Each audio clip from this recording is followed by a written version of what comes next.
I'm starting my morning at this Marathon gas station near the Indianapolis airport. Indiana gas is much pricier than I expected, $4.69 a gallon. By the way, we got to Indianapolis on fumes, as they say, because gas in Illinois is even more pricey, so I'm filling up my tank. A very different day from yesterday. Yesterday was cloudy and sometimes drizzly, but this morning, no clouds at all, but will be much warmer this afternoon. Just beyond this traffic circle is the Indianapolis Motor Speedway. They've been holding races here since 1911. Hey guys, it's Emily. Welcome everyone. I'm here at the Indianapolis Motor Speedway, home of the Indianapolis 500 race. I'm going to visit a bunch of great places all around central Indiana. Going to be another busy travel day. Let's go.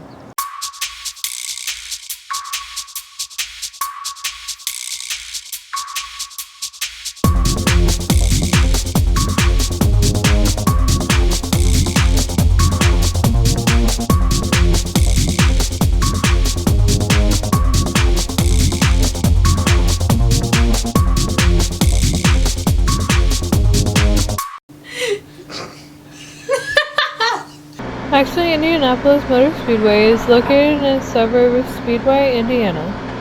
Since I'm looking at a speedway, I'm going to kick it up a notch and go full speedway and get a drink from the Speedway gas station in the city of Speedway near the Motor Speedway. Well, I wanted a Speedway drink from Speedway near the Speedway in Speedway, and I end up with a fail because the Speedway drink is in a big gulp cup?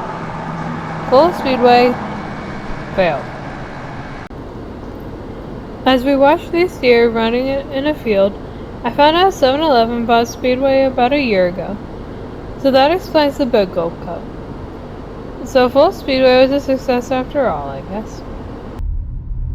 Now I've traveled a little west in the town of Avon, and I'm driving under this haunted bridge.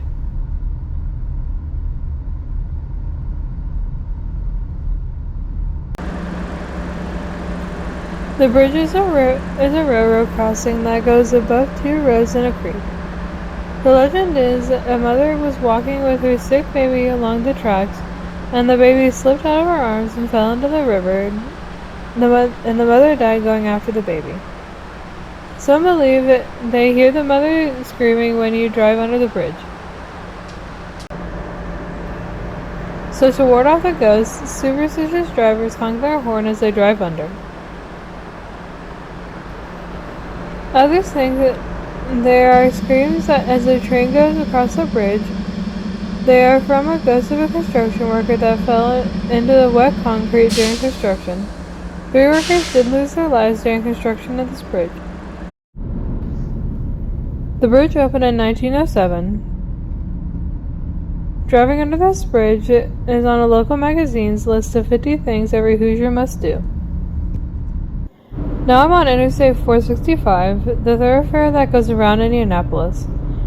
From 1969 to 1975, a man born in Indianapolis was a weatherman for the ABC television station. That man would later become a comedian, and then after that he would become the longest running and most popular late-night TV talk show host in American history.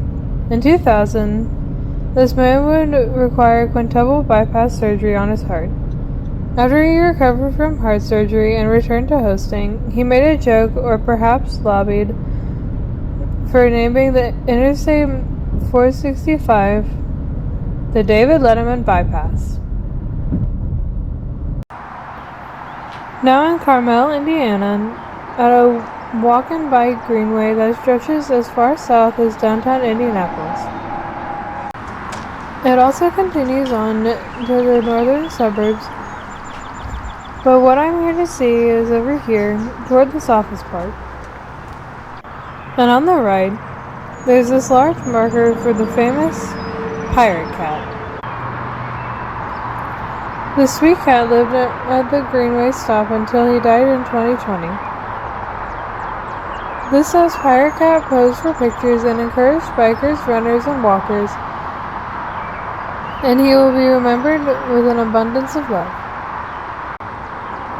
Pirate Cat, or PC for short, had a home. He just loved to hang out at the Greenway stop all day, then would go home in the evening. This is a really nice memorial for an awesome cat. This is a nice greenway as well. I'm looking northbound as it goes under Interstate 465. Speaking of north, that's the direction I'm heading. Now on US 31 en route to see some more interesting things. It looks like much police activity on the right side of the road. Looks like a van up there is being searched and people are getting arrested. But my next stop takes me down to Kokomo. We got there fast and now we'll take it slow. That's where we want to go, way down in Kokomo. At the corner of Boulevard Street and Highway 931 is where a test of major significance had taken place.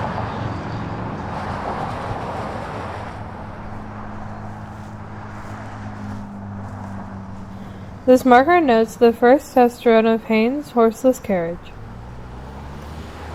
Back in 1894, Elwin Haynes created an automobile, and at this location he tried it out. The automobile reached a speed of 7 miles per hour, driving 6 miles on this road, which was called Pumpkinville Pike.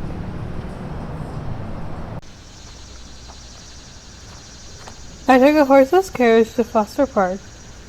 This large map of the city of Kokomo shows me where I am, just west of downtown.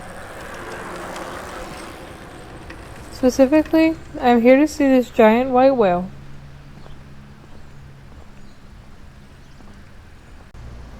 This is Willie the whale, who first showed up at the Indianapolis Zoo in 1964 and has been placed in many locations and is now at this park since 2019.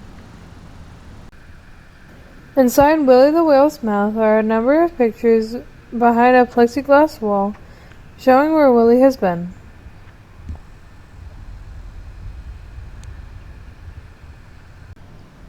Willie was an abandoned victim of the Great Recession in 2008. 7 years later, a mayor literally freed Willie and brought him to Indy, but then sold him to the city of Kokomo. There's a new screen capture. When Willie came to Kokomo, he was restored in his former glory, painted white with his sunken blue eyes. Like many areas I visit, I wish I could spend more time exploring. This is a lovely park with a sports field, a skating park, and an aquatic center. I do have a couple more things to see in Kokomo today.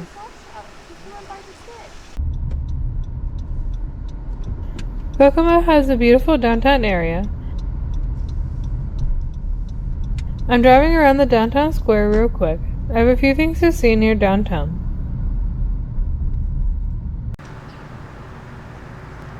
I'm about a block west of downtown at a busy intersection where there is a giant praying mantis. It's as tall as the traffic light. This giant creature is known as the KokoMantis. It's hard to get me and the KokoMantis in the same frame. Over here is a sign. KokoMantis says, "Please don't climb on me, I'm ticklish." The sculpture is 22 feet long and 17 feet tall and made of old World War II fuel pontoons and traffic light poles. Talk about a recycling effort. After KokoMantis was installed, someone opened up social media accounts. The sculptor didn't open them, which adds to the mystery. Well, KokoMantis, I have one more stop in Kokomo, and it's not too far away, so let's check it out. Look at this awesome looking convenience store. This is the Storybook Express store, and it looks like something out of a fairy tale. Look at the giant electrical outlet at the end of the building.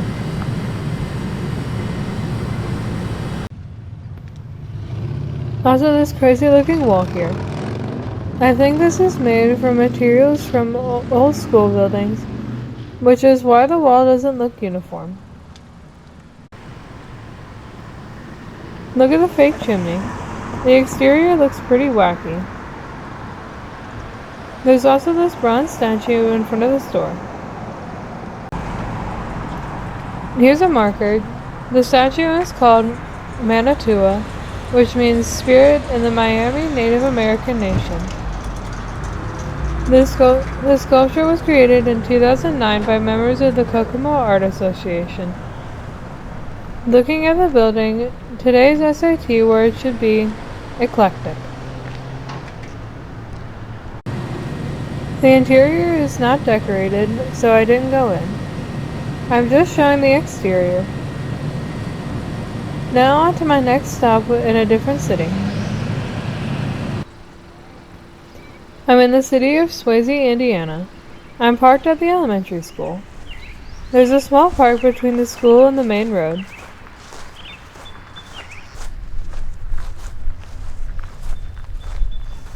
At this little park is Garfield the cat, decorated as a basketball player.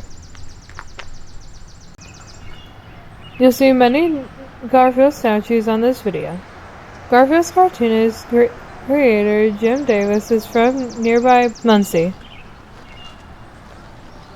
The statue is called Speed King Garfield, honoring the high school basketball team who played a game with 9 overtimes. 9 overtimes. I'm amazed those players lasted that long. Oh, and here's a sign. Stay off Garfield. This park is the Swayzee Alumni Park. Just a small strip of land with a picnic bench and a Garfield. There are many Garfield statues all over this part of Indiana. I'm going to visit another one right now. Now in the city of Marion, across the street from the hospital. I'm going to check out another Garfield statue next to the hospital entrance.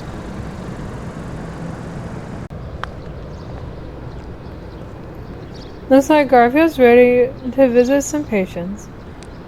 He's got some scrubs on, he's standing on some medical equipment, and he's holding a golf ball? Looks like this statue was installed in 2007.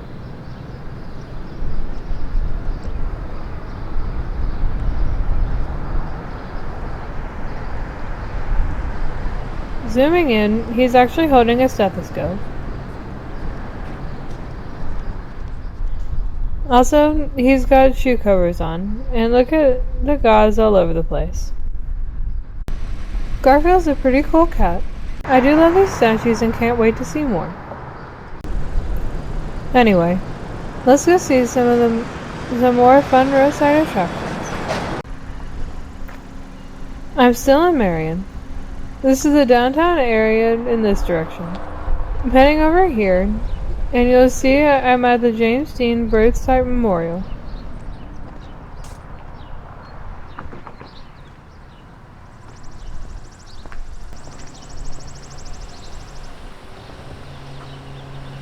This marker notes James Dean was born at this spot in an apartment that was here.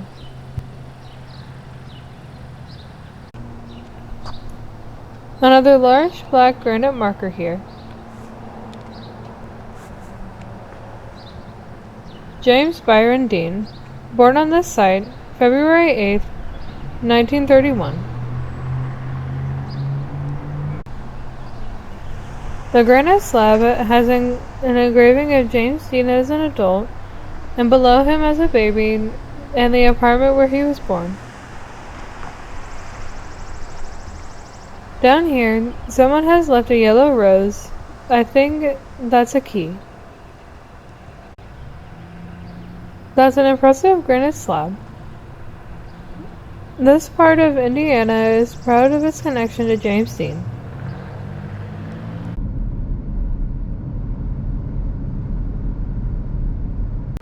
Now in Gas City, Indiana, many signs like the North 1st Street sign look like they're attached to small oil rigs. I'm at the public library. In front of the library is this Garfield statue, next to an oil rig, a History of Gas City book, and what looks like a glassblower.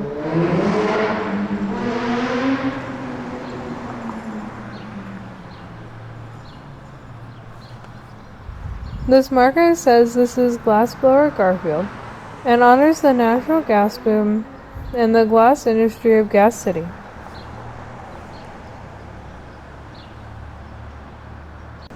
Down there is the downtown area, so I'm probably a block or two away. Okay, Garfield. I'll let you get back to creating something made from glass, but I'm not leaving Gas City quite yet.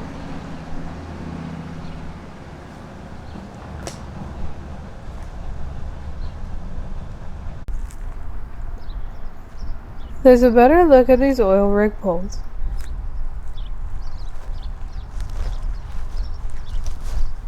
Looks like they might only be used on the road name signs.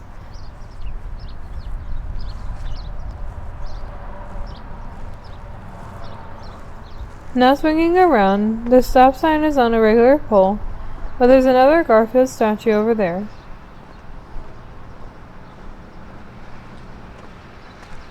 Look at the red uniform and black headwear he's wearing.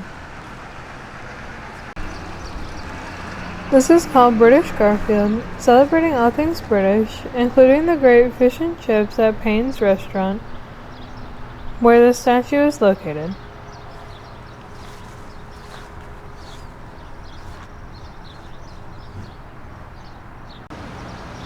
This is another cool statue. They really are doing a great job decorating Garfield, including this statue. From this angle, you can see Garfield standing at attention, and he's got a sword. Okay, soldier. Please continue to make sure the restaurant customers stay in line and don't eat too much fish and chips.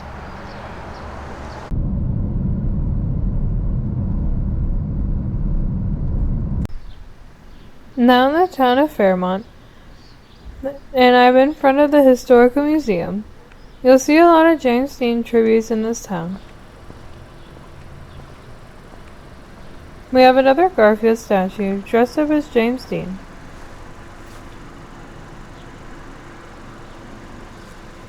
The statue is officially called Cool Cat Garfield, as he's dressed in honor of fellow Fairmount native, the 1950s film star James Dean.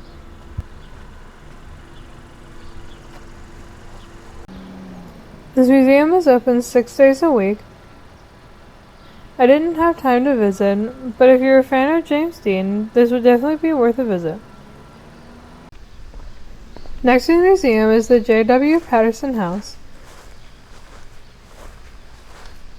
This marker states the house was built in around 1888 and occupied by 3 people that made significant contributions to Fairmount's economic, educational, and cultural development.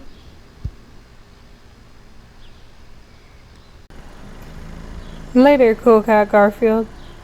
Some more things to see in this town. Now I'm at the James Dean Memorial Park. A very lovely park with manicured bushes and lots of trees.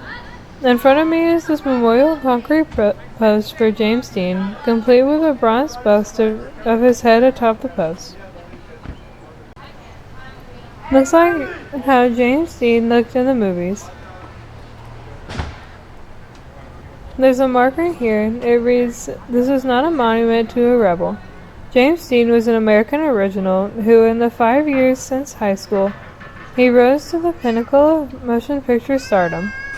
This monument is also dedicated to his fans who visit here from around the world.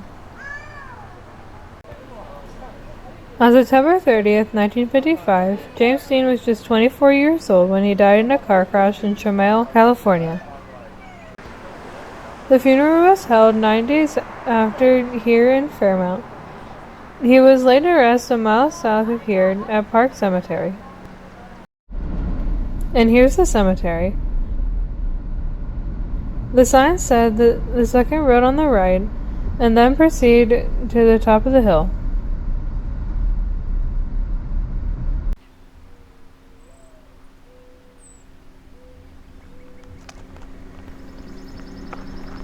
James B. Dean, born in 1931, died just 24 years later in 1955.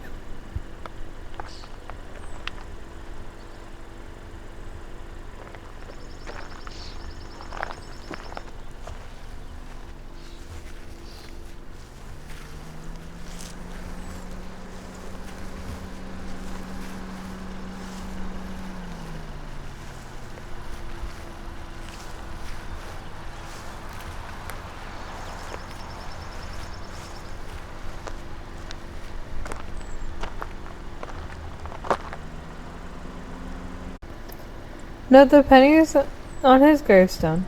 A penny is left by someone that served in the military and stopped by here to pay their respects.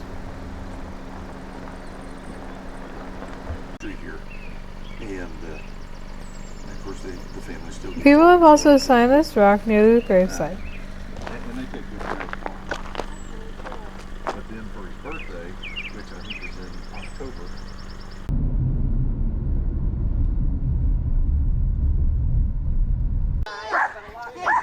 Now in the city of Alexandria, and at this house the owners have the world's largest ball of paint.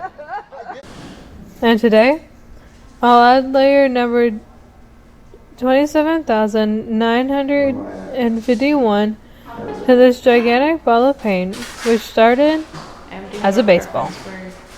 That's him. Oh, wow. It weighs in at 8,200 pounds. Oh my goodness. That's a lot. And I get people from all over the world. Really? Somebody from that country actually has been here. Oh my goodness. Maybe all over. And then if you read all about it, then this is my second ball. Mm-hmm. There's my first one right over in the corner. So when I was in high school, a baseball accidentally got into some paint, so I wrapped that wire around it and started. This ball of paint is now over 7 feet tall, and because of gravity, the paintball is shaped more like an egg.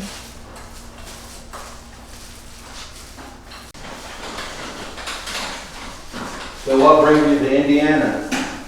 We're doing a road trip through Indiana and Illinois. There are, I think, 10 colors of paint you can choose from, so I chose this bright green color. Tom Green. You get some more paint on that for you? Here. That's how that massive ball of paint started in the year 1977 as a baseball, and after my painting job. I received a certificate. I added on to the world record for the largest paintball. Look how this paintball is attached to the ceiling, with heavy-duty steel hooks and chains. Every so often, the paintball has to be lifted a little bit.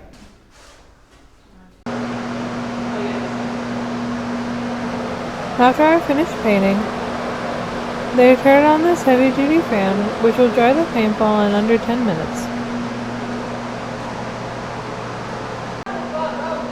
This is a lot of fun. This experience is free, but they take donations. And they also sell shirts for $30. I went ahead and bought a shirt.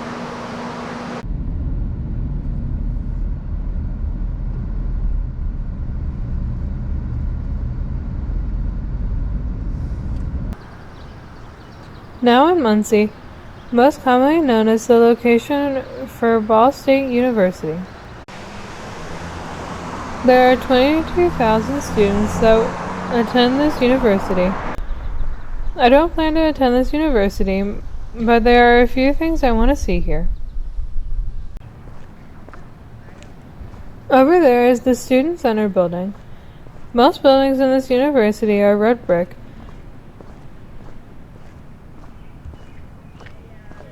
This is one exception. It is made with Indiana limestone.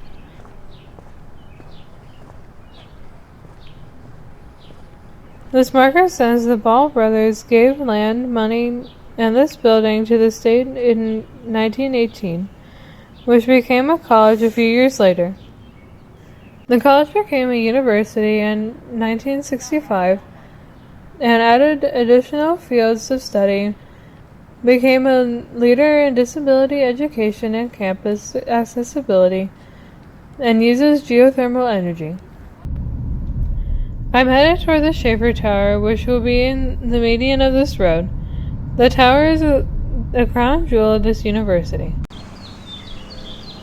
The Schaefer Tower was completed in 2001 and is 150 feet tall.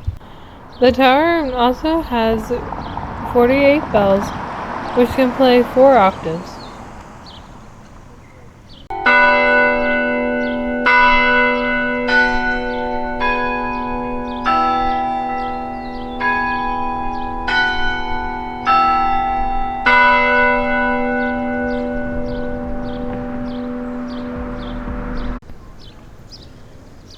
And how appropriate the Schaefer Tower is next to the Communication and Media Building,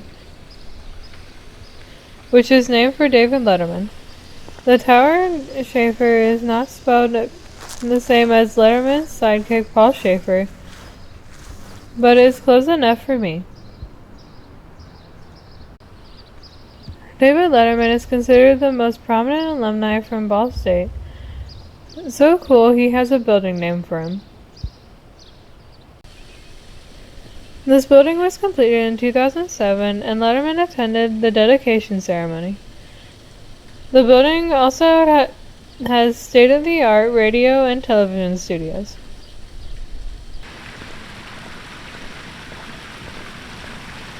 On the other side of Schaefer Tower is this unique fountain. This is called the Frog Baby Fountain.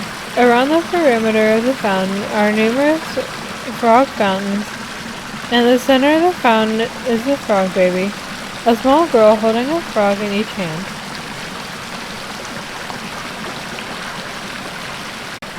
The Frog Baby sculpture was created in 1937 and moved to this fountain in 1993.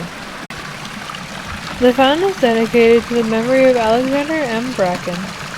The nearby library is named for Bracken, who is the son-in-law of the university founder Frank C. Ball. Before Frog Baby was moved to the fountain, students rubbed her nose for good luck. The nose was eventually worn away and had to be restored. New traditions include dressing the Frog Baby in scarves and knit hats to keep her warm in the winter. Ball State University is a beautiful campus. I'm guessing with the Letterman name, it's become a well-known communications school. Let's head to my next stop. Perhaps not the best segue. Going from a college campus to an elephant drinking a martini, but here we are. I'm in Fortville, Indiana, at a liquor store. I guess this pink elephant makes a good advertisement, and who doesn't love a cool pink elephant? This is considered the twin of the drunk pink elephant located near the Cozy Drive-In in Springfield, Illinois. I saw that pink elephant a few days ago. In fact, I think this is the 4th pink elephant I've seen on this road trip. The nearby ice cream shop makes a soda float called the Pink Elephant. It has strawberry ice cream, soda, whipped cream, and rock candy served in a martini glass. This pink elephant is permanently on a tow dolly. The elephant is frequently seen at major events and festivals, including the Christmas parade. Alright, it's been a long day, but I have just one more stop on my road trip through northern Indiana, so let's do this. So I'm at the end of this video, and the city of Anderson has a brand new place for tourists to explore. I guess PG-13 from here, folks. I have arrived at Uranus. They have a popular location on Route 66 in Missouri. This is what they call their number 2 location. Get ready for the jokes. Of course, they have their own unique take on the Burma shave signs. So let's see if this place is similar to the Missouri location.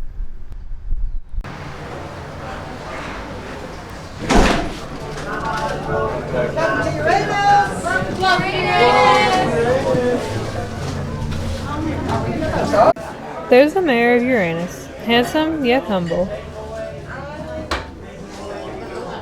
Some jams and syrup from Uranus farm, fresh from Uranus to the table. I would say the fudge from Uranus is really good. Sorry for that. There's so many varieties of cinnamon glazed nuts. I told you there'd be lots of off-color jokes. Some interesting clothing over here. Oh my god. The best cavity served in Uranus. They have the same shot glasses they sell at the Route 66 location. Uranus Mining Company. Have fun digging in Uranus. Some caps for sale. Make Uranus great again. They really do have good candy and snacks at this Uranus. Lots of different flavors of popcorn. We did buy 2 or 3 bags, but I'm not sure how many bags actually made it home. Some chocolate candy over here, which is good too. Cute sign over here for the Uranus Space Force Academy. There's a sorry. There's a wire in here.